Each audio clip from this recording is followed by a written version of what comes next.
부처님께서 탄생하신 것과 관련해서 부처님은 왕궁에서 태어나신 게 아니에요. 그 당시 이제 친정집에 가서 해산하고 오라 그래가지고 그게 그 당시 풍습이었다고 하는데 왜 그런 풍습이 있는지는 정확하게 모르겠지만 그냥 딱 봐도 이해가 되죠. 왜냐하면 해산이라고 하는 게 사람이 죽는 문제들이 많았었기 때문에 예전에는 그걸 이제 불길하다고 생각하고 중국에서도 그런 거 있어요. 해산해가지고 여자가 이렇게 막 피 뭐 이런 게 나오지 않을까? 양수 뭐 이런 게 예. 섞여서 나오겠죠. 그러면 그게 뭐라고 되어 있냐면 귀신들이 와서 그걸 핥는데. 그래서 내가 그런 기록을 읽으면서 뭐라고 생각하면 귀신은 무슨 죄냐? 그걸 왜 핥어? 미쳤어? 귀신을 도대체 뭘로 보는 거야 이것들이. 아니 그렇게 나와요. 그러니까 부정하다 이런 뜻이에요. 정확하게 말하면. 그리고 거기에 이제 죽음이라고 하는 부분, 그 다음에 이 피에 대한 공포가 있습니다. 인간에게는. 그래서 왜 우리도 있잖아. 싸우다가 코피 터지면 진 거. 근데 피를 무서워해요. 빨간 피를 무서워해. 그 죽음을 환기하기 때문에 그렇거든. 그래서 그런 문제들로 인해서 이제 친정 가서 애 낳고 와라라고 하다가 결국 이제 중간에 룸비니에서 태어나게 되시는 거죠. 그리고 태어났을 때 천상천하 유아독존 이렇게 나오는데 천상천하 유아 위존이에요. 뭐 여러 개가 나와요. 그게 종류가 여러 개가 있는데 천상천하 유아독존보다 천상천하 유아 위존이 더 많이 나와요. 그래서 그 다음에 여러 가지 또 뒤에 개성도 있는데 일체계고 오당한지가 제일 많이 나옵니다. 그러니까 동네마다 좀씩 개성들이 달랐던 것 같고 인도는 땅이 넓기 때문에 언어들이 달라요. 그러니까 하나가 전파가 되더라도 그 동네 말로 바뀌면 우리식으로 말하면 각 지역 방언으로 좀씩 바뀌는 거죠. 그리고 그 방언들을 다시 중국으로 넘어와서 번역하다 보니까 그 번역자가 또 선택하는 단어들에 의해서 좀씩 달라지는 의미는 대동소이합니다. 그래서 태어나자마자 오른손으로 하늘을 가리키고 왼손으로 땅을 가리키고 이게 디스코 수인이라고 좀 오래된 수인입니다. 이거 오래된 수인. 디스코 수인이라고 이걸 디스코라고 이해해서 알고 있으면 오래된 겁니다. 디스코 자체를 모를 겁니다. 요즘 사람들.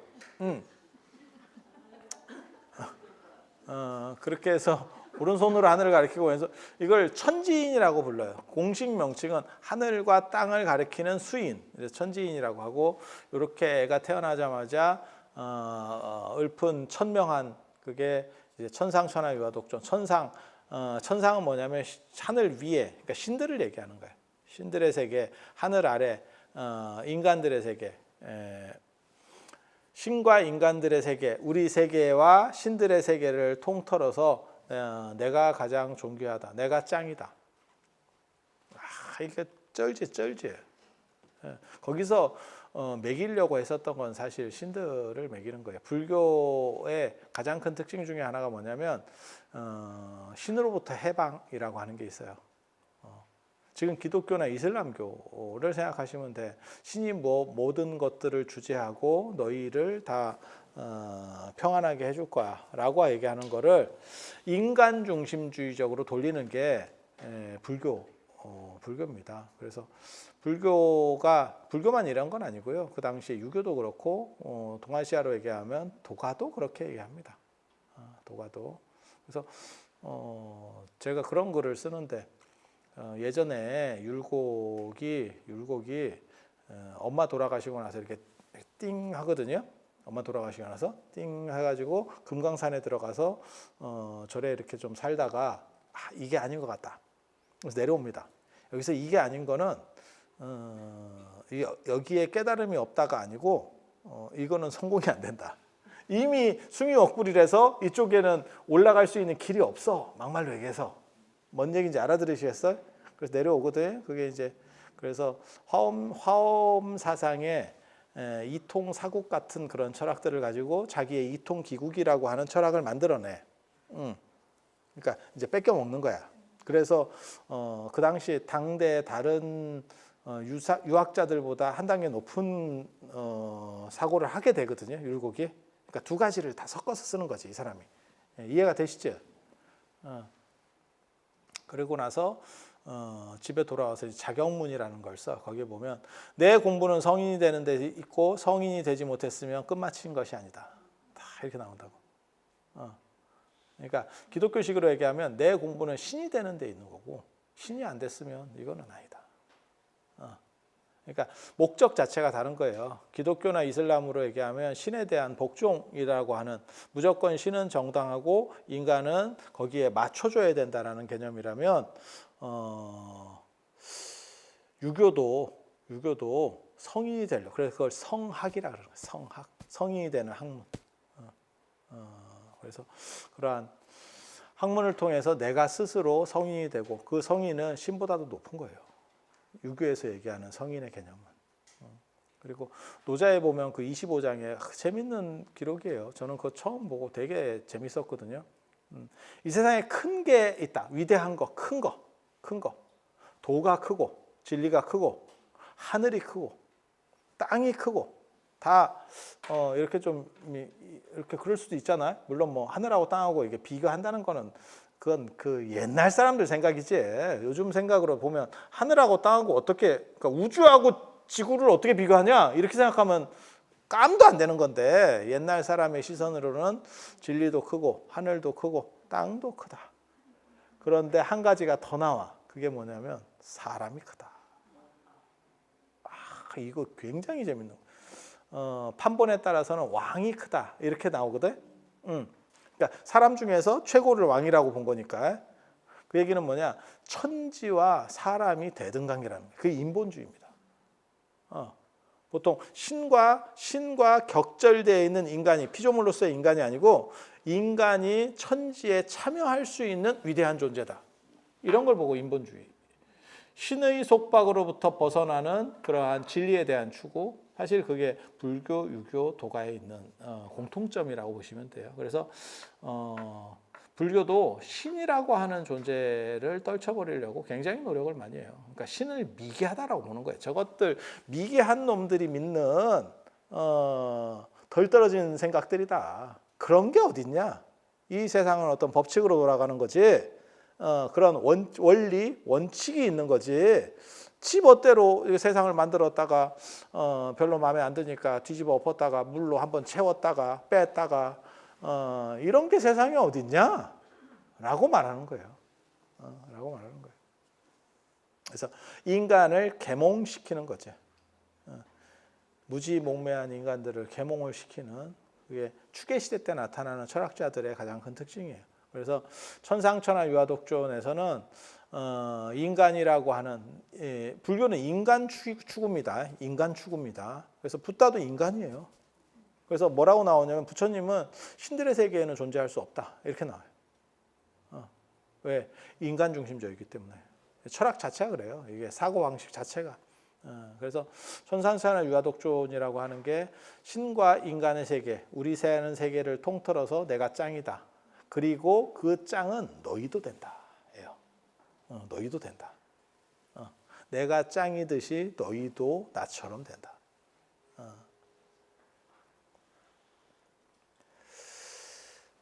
그러한 이야기가 천상천하 유아독존이에요. 그리고 일체계고 오당한지는 이 세상은 고통스럽다. 일체는 다 고통이다. 여기서 고통이라고 하는 건 뭐냐면 안 돼서 생기는 고통. 안 돼서 생기는 고통. 잘 안 돼, 일이. 고통이지. 그리고 늙어서 생기는 고통. 여러분 고통이잖아. 저도 그래요. 아침에 눈 뜨면 피곤해. 이게 무슨 뭘 한 게 없어. 그거 혹시 그런 생각 안 해보셨어요? 배는 고픈데 밥 먹기가 귀찮아. 그게 아마 어떻게 보면 좀 더 갔을 때 나타나는 현상일 거야. 젊은 애들은 배고프면 먹어. 근데 먹기가 귀찮아. 제가 요즘 그런 것도 있는데 자야 되는데 자기가 귀찮아. 그거 안 겪어보셨어요? 그래서 쓸데없이 계속 핸드폰 같은 걸 보고 있는 거야. 아니 특별히 안 봐도 돼. 근데 계속 그런 거를 만지작거리고 있는 거야. 그리고 쓸데없는 걸 틀어놓고 그걸 계속 보고 있다? 멍 때리면서? 그런 거 못 느끼셨어? 그리고 조금 이렇게 계단을 걸어보면 숨쉬기가 귀찮아.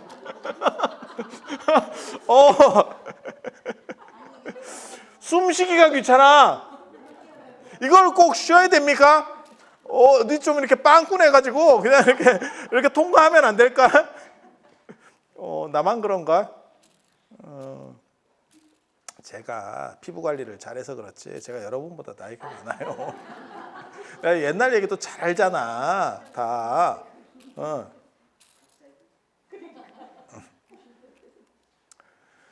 그래서 이게 노예 고통 그리고 잘 나가는 고통도 있어요.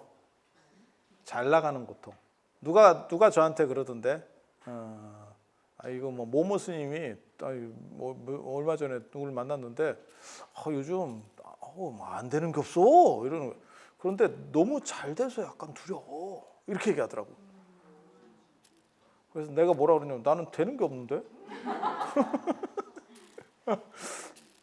그게 너무 잘 될 때 아마 연예인들도 그럴 거야. 예를 들어서 눈물의 여왕 김지원이야.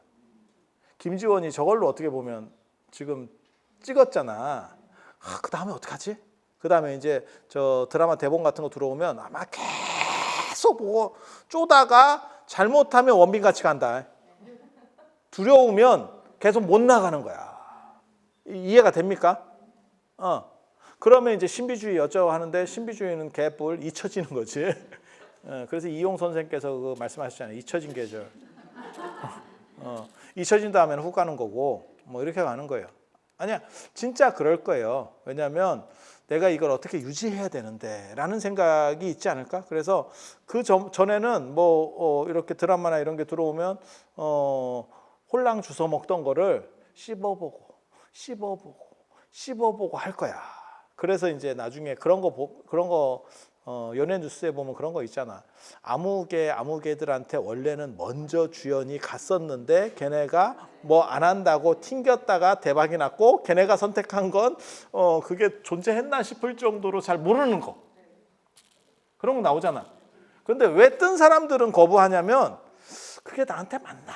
막 머릿속으로 복잡한 거지. 그리고 자기만 재는 게 아니고 한번 뜨면 이제 주변 사람만 돌려 읽는다고. A급들이. 근데 A급이라고 꼭 올바른 판단을 하지 않는다니까. 머리 좋고 A급이라고 올바른 판단을 하는 건 아니에요. 그건 제가 언제 봤냐면 스마트폰 때 봤지.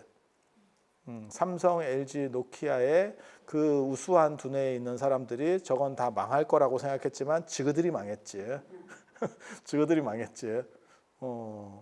어떻게 보면 우리나라 국가적으로 봤을 때 제일 머리 좋은 사람들이 그런 그룹 속에 다 들어있는 사람들이에요. 삼성경제연구소, 뭐 LG경제연구소 이런 거 다 예측하고 그런 사람들이거든.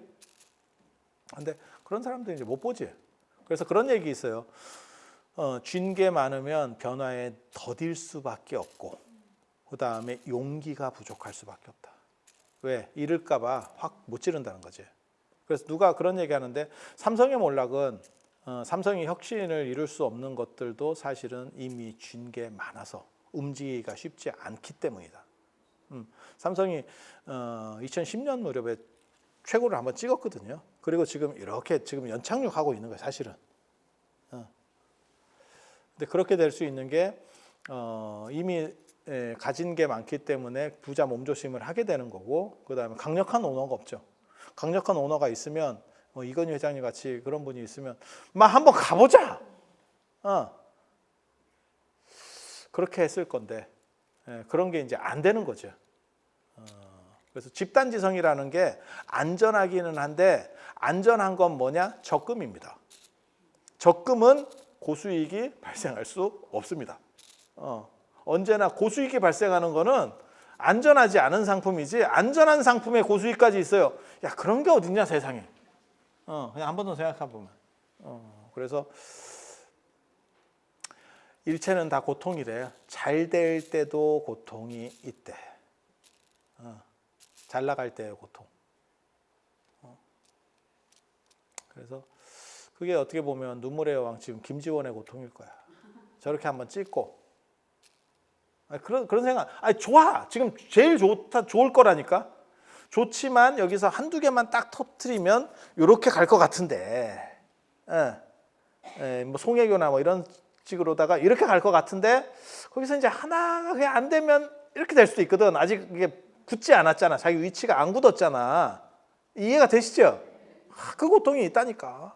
잘 나갈 때의 고통. 물론 여러분들은 그 고통을 못 겪어봤지. 근데 그런 고통이 있대. 믿어봐. 있대. 그래서 그런 고통. 그리고 존재의 고통이라는 게 있어요. 언젠가 유기체는 언젠가는 죽는다. 유기체는 언젠가는 죽는다. 라고 하는 그게 존재의 고통.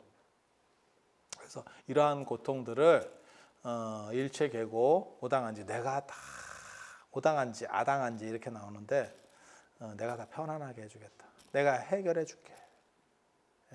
라고 말하는 거예요. 라고 말하는 거예요. 그게 어떻게 보면 부처님이 이 세상에 온 거에 대한 거를 후대에 부처님 전기가 만들어질 때 그냥 한 줄로 요약해 놓은 거예요. 부처님이 탄생한 목적이 뭐냐? 설마 태어나자마자 걸어 다니면서 말을 했겠어. 그리고 1000마디를 말을 할 수 있었으면 1000마디는 뭐 했겠어? 탯줄 좀 잘라주세요. 뭐 이런 거니까. 그 이쁘게 잘라 이쁘게 그래야 차별 배꼽 나온다. 너무 길게 자르지 말고 너무 짧게 자르면 잘 잘라. 그런데 이게 불교가 어떠한 종교인지를 이렇게 딱 하나로 요약하면 이라고 하는 게 인간주의, 중심주의, 그 다음에 고통으로부터의 해방. 그러니까 쉽게 말해서 행복과 자유에 대한 추구라는 게 그 속에 들어 있는 거예요. 그리고 부처님께서는 무지를 이기기 위해서, 그러니까 그걸 불교에서는 무명이라 그러네. 지혜가 없는 거. 그것 때문에 고통받는데. 무시무명이라고 쉽게 말해서 제대로 판단을 못하는 것 때문에 고통을 받는데, 그리고 그것 때문에 죽고 나서도 정신을 못 차리고 윤회를 하면서 뺑뺑이를 돈대. 그렇게 그래서 그런 것들을 다 없애주는 밝음, 그리고 그런 상징이 부처님 태어나셨을 때 키는 연등이에요. 연등은 연꽃등이라는 뜻이 아니고 그 불탈 연자예요. 불탈 연자예요. 그래서 밝은 등. 등에 대한 부분은 부처님 이전에도 있었을 겁니다. 밤에 집단 생활을 한다고 생각해봐. 예를 들어서 그냥 부처님 이전은 둘째치고 부처님 당대에 제자들이 한 200~300명 있어. 근데 밤에 뭐 화장실을 가야 될 수도 있고 누군가는 밤에 깨어나는 사람들이 있잖아. 그 정도 인원이 되면. 그렇겠지? 그러면 뭐 공공의 등을 하나는 밝혀놨을 거 아니에요. 그게 없으면 중구난방되잖아. 물론 뭐 달이 밝을 때, 뭐 보름달 이런 때는 그거 없어도 돼요.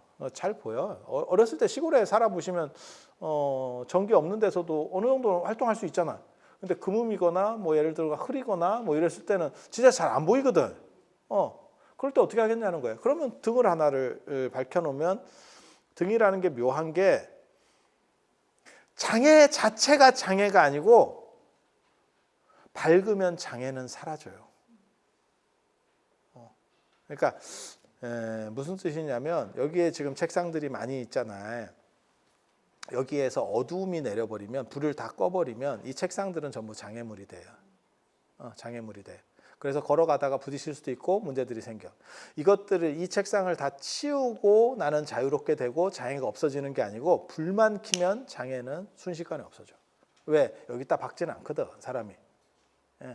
그래서 등이라고 하는 게 한순간의 지혜로서 속박된 것을 해방시킨다는 의미가 있어요. 그리고 그렇게 등불을 보시해 주는 사람의 공덕은 부처님 때도 있었을 거고 부처님 이전에도 그 고마움에 대한 부분은 있었을 거야. 여러분이 단체 생활을 하거나 이런 상황 속에서 누군가 등불이라도 하나 켜줘서 내가 밤에 화장실도 가고 좀 움직일 때 도움을 받아. 그러면 저 사람 덕분에 내가 좀 편해 라는 생각을 하지 않을까? 우리가 그런 거 있잖아요. 절에 갔는데 내가 향이라도 하나 피울까? 그런데 나는 향을 안 갖고 왔어. 그런데 여기 누군가가 이렇게 향을 갖다 놓고 앞에 사람이 누군가 사서 이렇게 올려놨어. 그러면 그걸 쓰면서 뭐 아주 뭐 감동스럽게 고마워요 이렇게 하는 건 아니지만 그래도 이 사람 덕분에 내가 향이라도 피게 되는구나 이런 생각을 하는 거 당연한 거 아니요? 그래서 그리고 등이 예전에는 비쌌어요. 기름이잖아. 천연 기름이잖아. 그래서 기름을 쓴다라고 하는 거는 지금같이 압착식이 아니고 여러분 참기름 예전에 그 보시면 알아요. 여러분 어렸을 때만 해도 시장이나 이런 데서 참기름을 짜서 팔았었거든. 근데 보면 들어가는 곡물량에 비해서 기름이 진짜 잘 안 나오죠. 그래서 우리가 뭐라고 합니까? 기름 짜내듯이 한다. 그걸 막 비틀어서 이렇게 막 돌리거든. 그렇지 않아? 그것도 저 같은 경우는 조금 어느 정도 약간 맷돌식으로 약간 기계가 된 상태고 아마 그 전에는 갈아가지고 약탕기 약 짜듯이 이렇게 짰을 거예요. 그럼 그거 어떻게 하겠어? 뭐 방법이 없죠. 아주 옛날, 그러니까 조선시대 때나 이런 때 그러면 약탕기 이렇게 나무 짝대기로 이렇게 짜는 거 있잖아요. 그런 거 하듯이 기름 짜내는 거지. 그래서 기름은 비싸니까. 그래서 그런 사람들에 대해서 고마움에 대한 생각들은 있었을 거고. 그래서 가장 오래된 문화가 향에 대한 문화, 그 다음에 이 등에 대한 문화는 부처님 이전으로 소급합니다. 부처님 이전으로 소급합니다. 그리고 연등은 연꽃등이 아니고 불타는 등, 밝은 등이라는 뜻이에요. 불탈 연자를 써서. 그러면 왜 지금 우리는 다 연꽃등 이런 걸 씁니까? 안 그래요. 연등의 제등행렬 이런 때 가보시면 별로 뭐 등이 다 있죠. 어떤 거 뭐 수박등도 있고, 어떤 거는 뭐 용등도 있고, 어떤 거 뭐 공작도 있고, 비리지. 어디 짐승 같은 것들이 나와가지고 저렇게 서대고 푸닥거리고 있어. 그런 생각이 있어. 근데 그게 조선시대 때 동국세식이나 이런 데 봐도 등의 종류가 다양해요. 그러니까 연등만 있었던 건 아니야. 그런데 이 연등이 손으로 만들면 손이 되게 많이 가요. 핸드메이드로 모든 걸 핸드메이드로 만들면 저 주름까지 전부 종이를 가지고 저걸 만들어내면 제가 저 어떻게 만드는지 알거든요. 저걸 다 아는데 설명할 시간이 없네. 그래도 이제 잘난 척상 이거 아는 사람 거의 없어요. 제가 일제 시대 때나 이런 때 이런 얘기를 들었는데 어떻게 만드냐면 깡통 같은 걸 하나 구해. 아마 깡통 아니었을 거고 더 옛날에는 나무 이렇게 대나무 통이나 이런 거였을 거야. 이렇게 뭔 뜻인지 아시겠죠? 이렇게 그리고 거기다가 습자지를 돌려. 습자지 좀 흐물흐물한 습자지를 감어.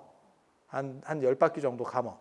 그리고 철사를 갖다가 땡기면서 이 통 큰 거 갖고 있는 요 나무통 갖고 있는 놈이 땡기면서 저쪽에서는 철사를 풀어주는 거고 그거를 거기다가 촘촘하게 코일 감듯이 우리 어렸을 때 전자석 만들 때 코일 감듯이 이렇게 감아가. 그리고 그렇게 철사로다가 하면 이렇게 온폭돌폭하겠지. 엠보싱이 생기겠지. 이렇게 엠보싱이라기보다는 뭐 주름무늬? 이렇게 그렇게 생기겠지. 그거를 며칠을 놔둬. 그리고 나서 그 철사를 다시 풀습니다. 풀으면 그 주름이 그대로 있지. 그거를 통을 끄집어 당겨서 그거를 잘라내요. 그러면 저 주름등의 기본 주름등이 아니고 연꽃등의 기본 재료가 만들어져. 그걸 가지고 비벼가지고 하나하나 붙이기 시작하는 거예요. 그리고 저 안쪽에 철사로 하는 게 아니고 옛날에는 대나무로 이렇게 엮어서 합니다. 엮어서 그렇게 해서 등을 만들어. 그러니까 저게 가장 손이 많이 가는 등 중에 하나야. 그래서 고급등이라는 인식이 있었고 팔각등 이런 거 만드는 것보다 훨씬 고급이죠. 고급등이라는 인식이 있고 그다음에 불교랑 연꽃 뭐 이렇게 연결시키면서 연꽃등 그러니까 연등은 연꽃등 아니야. 밝은 등. 밝은 등. 그래서 어두움을 물리치고 밝음을 주는 모든 등이 연등이다. 연등이다. 그래서 부처님은 저렇게 지혜의 밝음으로 와서 중생들의 무명, 어두움에 휩싸여 있는 이 무명을 걷어준다. 그리고 불만 키면 장애는 스스로 없다. 이거 굉장히 절묘한 대목이에요. 그러니까 예를 들어서 모든 장애물을 다 치우고 나서 장애물이 없어지는 거는 점호 같은 겁니다. 깨달음으로 얘기하면 점차적인 거. 근데 이거 하다가 치우다 죽는다. 치우다 죽어. 어느 세월에 이걸 다 치워. 그런데 불만 딱 키면 장애물은 스스로 없어지는 거지. 그걸 도노라고 합니다. 한순간의 깨달음. 점호식으로 가면 죽을 때까지도 못할 수도 있어. 도노라고 하는 거는 불만 한번 모든 장애물이 사라져. 내가 피해가면 되니까. 이렇게. 재밌잖아. 그래서 부처님이야말로 그런 식으로 오신 분이다. 그렇게 밝음으로 온 분이다. 그래서 이게 어두울 때 등이라고 하는 게 지금은 전기가 워낙 흔하니까 그런데 어두움도 공포 대상이에요. 죽음, 어두움 이런 것들이 불명확성 때문에 사람에게 공포를 줘. 그래서 예전에 이렇게 등을 밝히면 삿된 것들이 다 못 들어온다 하는 거거든요. 밝게 하면. 그리고 그거는 아마 원시인류의 기억 속에서부터 남은 잠재적인 거라고 생각을 해요. 왜 우리가 동물이라든지 이런 맹수로부터 피하기 위해서 불을 피죠. 그렇잖아. 뭐 석기 시대 뭐 이럴 때 불 모닥불 지금도 마찬가지일 걸. 뭐 동물 나오고 이러면 불 펴가지고 이렇게 처리를 해야지. 그래서 모기 이런 거 말고 뭐 호랑이 이런 거 나올 때, 호랑이, 늑대 이런 거 나올 때 불 펴놓으면 야 모기 말고 모기 하지 마. 사람 너무 없어 보이잖아. 그건 여러분 어렸을 때도 했던 거잖아. 모기 이것 때문에 불 피는 거는 그 모기불. 모기뿔인데 모기도 죽지만 사람도 죽지. 시골에서 어렸을 때 해보셨잖아 다. 그거 한번 먹으면 어우 씨 이거 뭐 이렇게 그리고 거기에 쑥 넣는 게 아주 효과적이에요. 그죠? 일반 풀보다 쑥이 독해가지고 재밌지. 재밌어. 근데 사실은 모기뿔보다 더 좋은 거 뭔지 아세요? 희생자 한 명만 있으면 돼. 희한하게 한 놈 문다. 한 놈 문다. 그래서 어렸을 때 어른들은 뭐라고 얘기했냐면 개 피가 단갑다. 뭐 어쩌고저쩌고 했었어. 달긴 개뿔이 달어. 지금 생각해보면 안 씻는 놈이지. 안 씻는 놈이지. 그래서 그렇게 불을 피워서 어둠을 극복하고 공포로부터 그 공포를 이겨내고 그 다음에 짐승들 이렇게 우리가 이길 수 없는 대상들을 이겼던 기억들이 이게 무의식에 새겨집니다. 우리 DNA에 새겨져요. 그래서 등에 대한 선호가 있어. 그래서 등을 키면 삿된 것들이 다 물러나고 범접하지 못한다. 라고 하는 거죠. 그래서 이러한 밝음에 대한 추구가 후대까지도 남아서 지금까지도 남아서 우리가 파시루떡, 팥죽, 그 다음에 절기둥이 빨간 거 뭐 이런 것들로 다 남아 있는 거예요. 그게 빛에 대한 숭배, 불에 대한 숭배 뭐 이런 것들이거든요. 그래서 그런 식으로 문화적으로 이렇게 전화되면서 유전하고 있어요. 그래서 등이라고 하는 것은 지혜를 상징하고 부처님의 어떻게 보면 깨달음을 나타내는 그런 거예요. 그리고 그거를 기리기 위해서 이제 상징적으로 등을 키는 거지. 그리고 원래는 정월대보름에 켰었어요. 연등을. 정월대보름에 켰는데 부처님 오신 날에도 한번 켜볼까? 이렇게 이제 시작한 게 고려 무신정권 때 최우라고 하는 사람. 나중에는 이름을 최이로 바꿉니다. 개명을 합니다. 그래서 그 사람이 이제 4월 8일에 하자라고 해서 바꿨는데 다 바뀐 것 같지는 않고 정월대보름에도 하고 아마 정월대보름이 벽사의 메인이잖아. 삿된 것들을 쫓아내는 메인이 정월대보름이잖아. 아시잖아요. 그래서 그때 불에 대한 게 지금도 많이 남아있죠. 이 연등만 있었던 게 아니고 지금 쥐불놀이, 뭐 달집 태우기 뭐 이래가지고 요즘은 이제 달집 태우기 이런 거 안 하죠. 왜냐면 잘못했다가 산불이 그때 건조주의보 떨어질 때거든. 근데 정월대보름에 그 불 갖고 예전에 했으면 진짜 산불 많이 났을 것 같아. 그리고 그거 초가집 태우면 난리 난다. 진짜 한 마을 전체가 날아갈 수도 있어. 그런데도 불구하고 그런 위험성이 있는데 왜 그렇게 그 사람들은 태웠을까? 그렇게 위험이 감수하더라도 그런 위험들을 감수하더라도 안 좋은 액을 막을 수 있다면, 그러니까 그 액에 대한 공포가 더 컸던 거죠.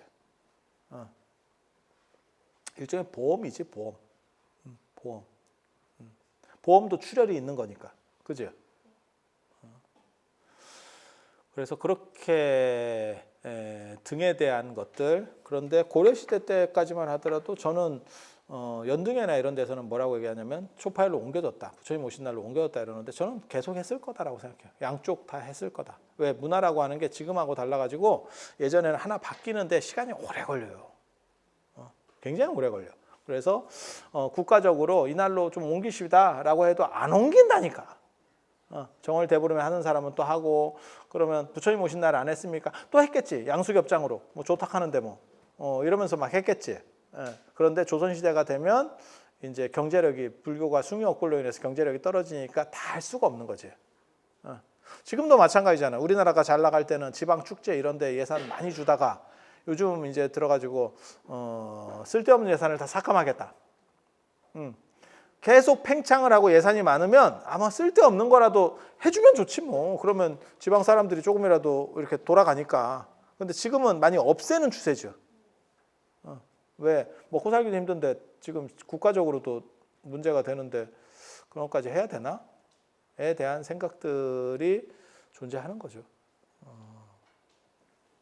그래서 부처님 오신 날로 이제 축소가 되는. 그리고 요즘 들어서는 이제 뭐 백중 때 뭐 연가등을 킨다. 뭐 이런 데도 있고, 또 이제 확장하기도, 요즘은 왜냐면 이런 게 예전처럼 막 돈이 드는 게 아니잖아. 기름으로 막 키고 이런 것들이 아니니까. 아유, 우리 때만 하더라도 뭐 초 키고 이랬었죠. 지금은 초 잘 안 킬 걸. 밖에 야외에 이렇게 초 키고 거기다 초 다 꽂아놓고 저녁에 가가지고 그 성냥 같은 걸로, 라이터도 제대로 된 것도 없어 성냥으로 보면 붙이고 꺼지고 또 키고 그거 이 짓 하고 있었다. 그러다가 이제 그것도 앞에 이제 할매 머리 불 한번 듣고 아 진짜 전에 오래 다니신 분은 다 알아. 그리고 제가 그래서 그게 암에도 그런 얘기가 나오는데 머리에 붙은 불을 끄듯이 한다라는 표현이 있는데, 내가 그게 뭔지 몰랐는데 진짜 순식간에 탄다. 특히 파마 머리 엄청나게 빨리 타. 훅 탄다. 불 붙었다. 그러면 그냥 막 세리게 털어내고, 그러면 이제 이렇게 연구같이 이렇게 아니 화상을 입지는 않아요. 화상을 입지는 않는데 이제 머리가 이제 푹 파였지. 진짜야. 궁금하신 분들은 집에서 살짝 해보세요. 살짝 해보세요. 괜찮아. 괜찮아. 죽진 않아. 그리고 이게 막 팍 타고 들어오는데, 머리카락이라는 게 그렇잖아. 단백질 이렇게 하고 막 팍 이렇게 붙어서 오잖아. 그렇다고 그래서 화상을 입지는 않아.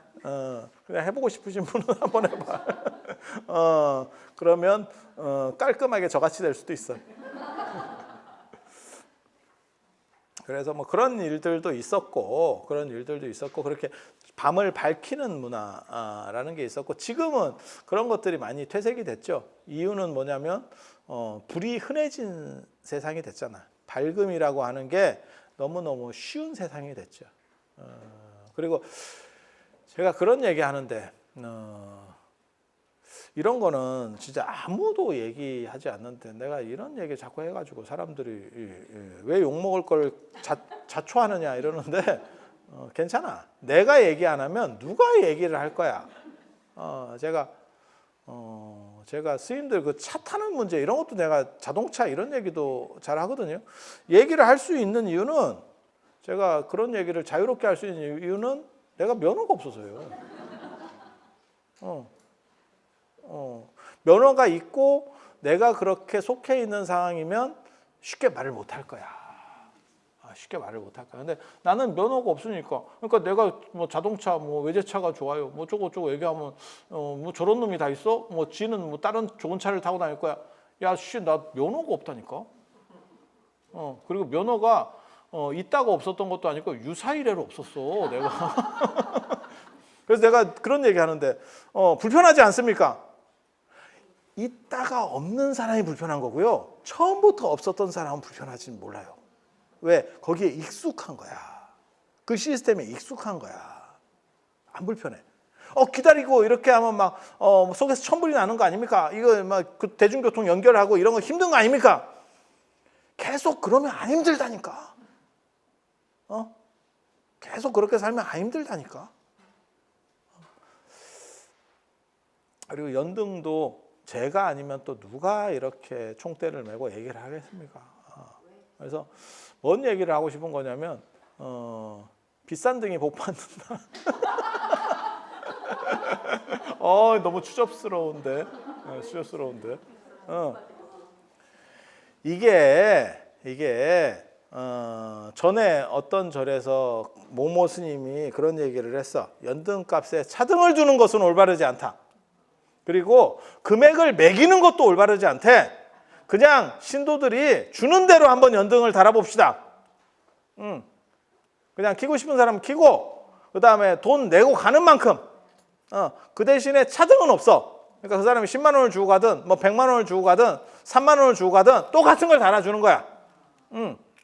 그런 거야말로 평등의 가치 아닙니까?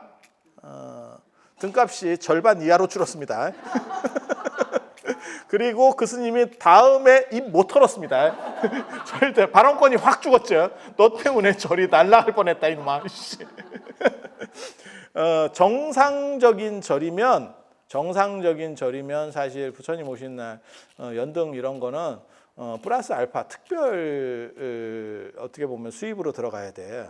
근데 지금은 절이 형편이 어렵기 때문에 사실 쇼파일 수입을 경상비로, 일반 경상비로 써. 뭔 뜻인지 아시겠어요? 그래서 이게 날라가면, 그러니까는 일반 수입으로서 절을 돌리는 상황에서 연등이 줄어들었어요. 반으로 금액이 개수는 안 떨어졌는데 금액이 반으로 줄어들었어요. 그러면 사업을 벌리는 데 힘든 거야. 외부 사업을. 그런데 경상비로 쪼개서 쓰고 있는 절에서는 이게 반으로 줄었어요. 난리 나는 거지.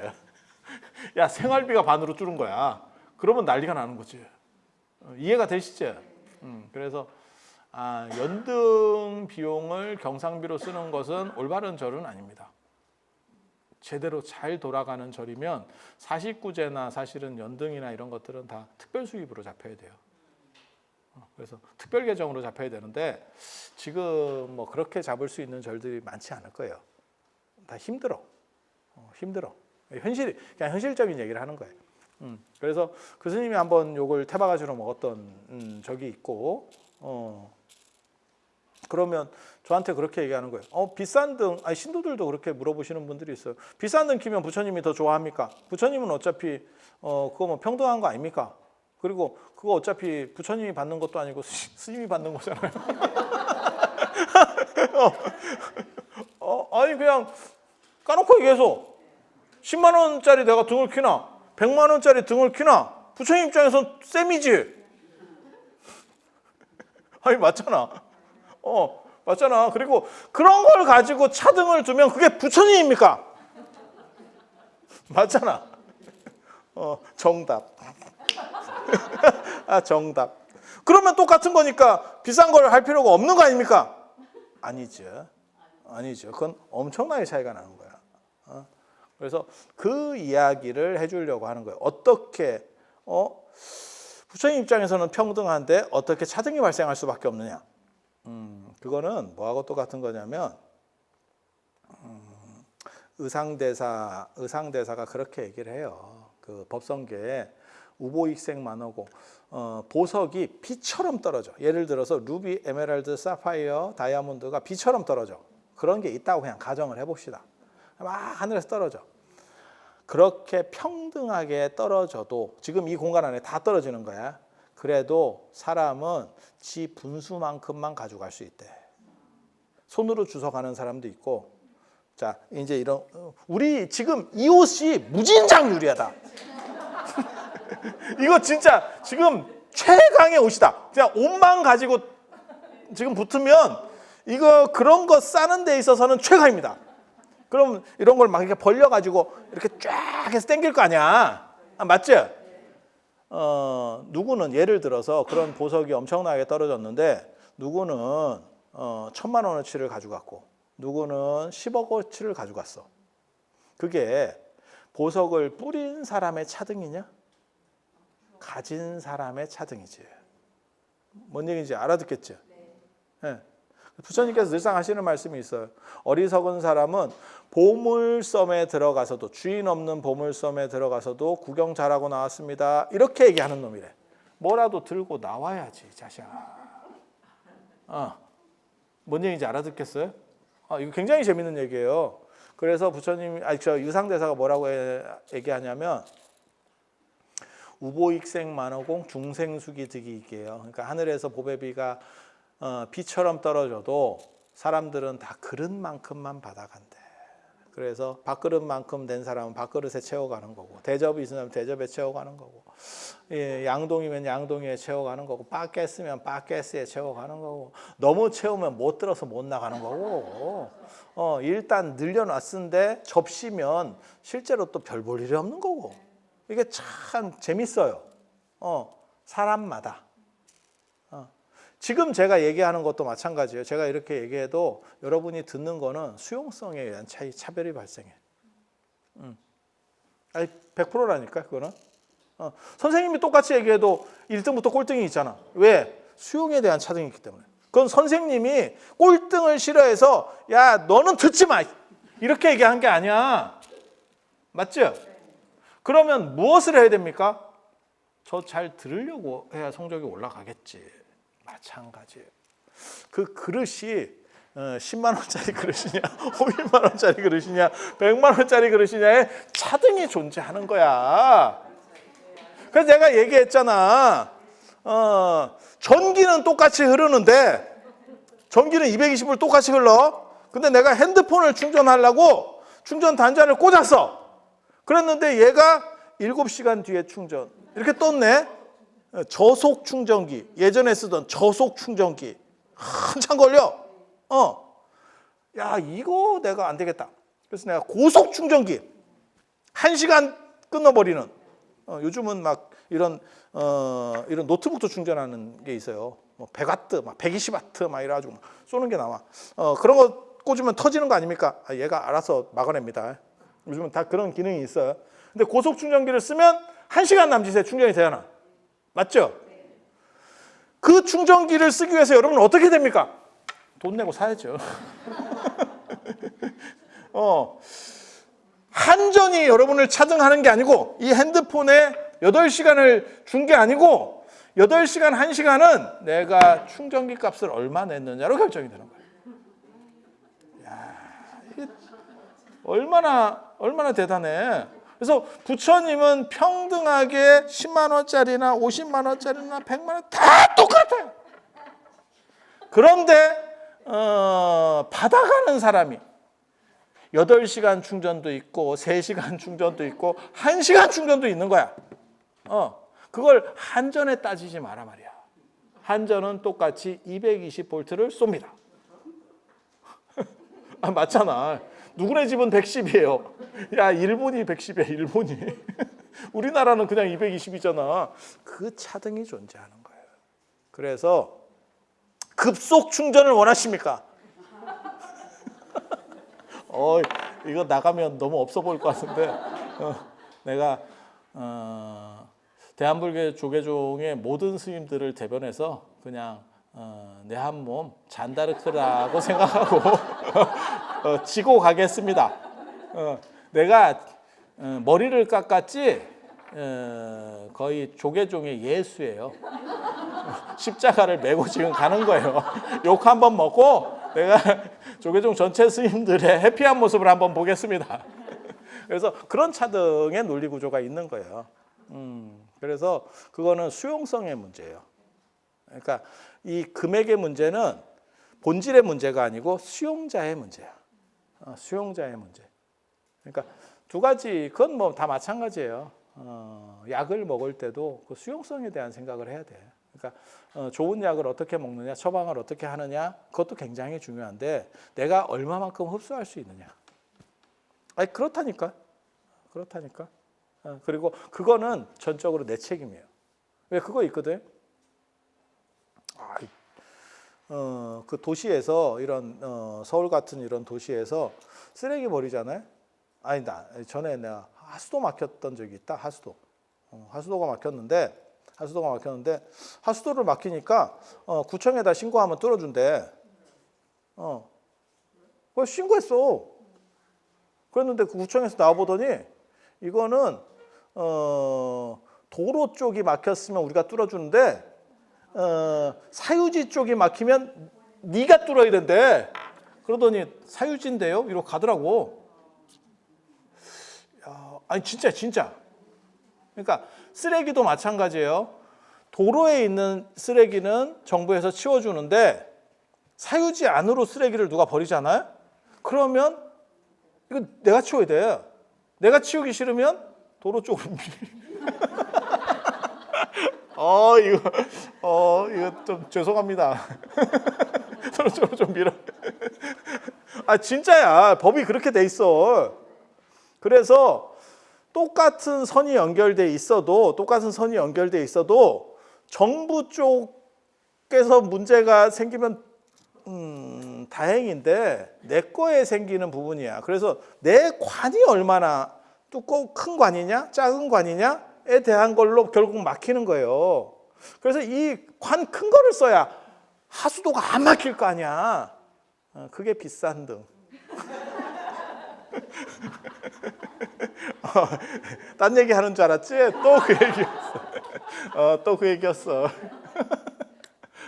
내가 생각해도 굉장히 없어 보이긴 하는데 난 예수니까.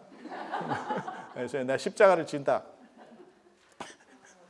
야, 머리 밀었는데 면류관 쓰면 절단.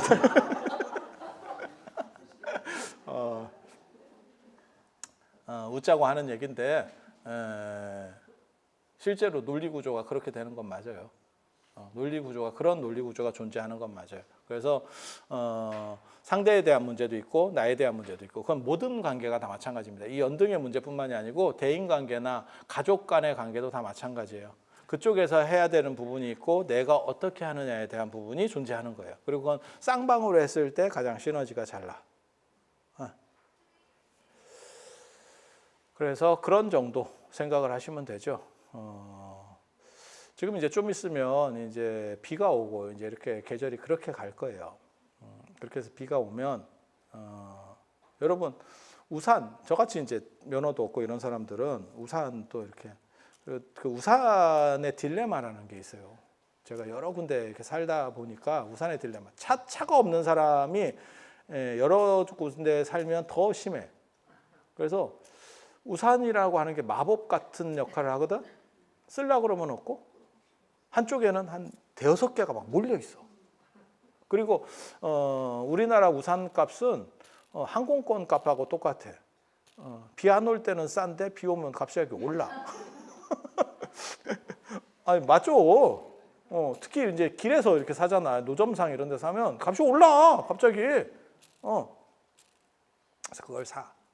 그런데 그게 3번 접어지는 우산이 있고 4번 접어지는 우산이 이렇게 접을 때 2번 접어지는 우산이 있어요. 아세요? 4번 접어지는 우산은 요만합니다. 딱 요만해. 3번 접어지는 우산 좀 크고 2번 접어지는 제일 크고 그다음에 장우산 있잖아. 그리고 제일 좋은 거는 골프 우산 이런 거 대다 좋아. 아니 그냥 쓰고만 댕기면 그게 우산 사이즈하고도 관련되는 거잖아. 그게 이제 10만 원짜리도 30만 원짜리.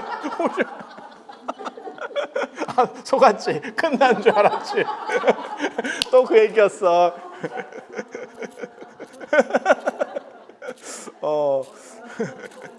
비가 누구에게 더 많이 와서 옷을 적게 하는 게 아니고 큰 우산 쓴 사람은 옷 잘 안 젖어.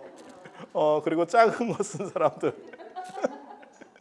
작은 거 쓰는 데다가 같이 쓰면 야 이거 진짜 야 이거 내가 우산을 썼나 싶지. 그래서 등은 엄마 이름 밑에 아들 올리지 말고 분가했으면 따로 껴라. 분가했으면 따로 켜라. 야, 나 이거 진짜 편집 그지같이 해놓으면 야, 이거 욕 먹으면서 100만 가겠다. 욕 먹으면서 100만. 근데 이런 논리 구조는 존재하는 거예요. 그래서 이게 현실적으로 다 있는 논리 구조예요. 그래서 한쪽엔 평등, 한쪽엔 불평등. 그리고 세상은 불평등, 본질은 평등. 이것은 동시에 가는 게 이 세상의 원리인 거예요. 그래서 오늘 이 정도 말씀드리고 다음 시간에 기도 이야기 해드릴 수 있도록 그렇게 하겠습니다. 자, 들어서 감사합니다.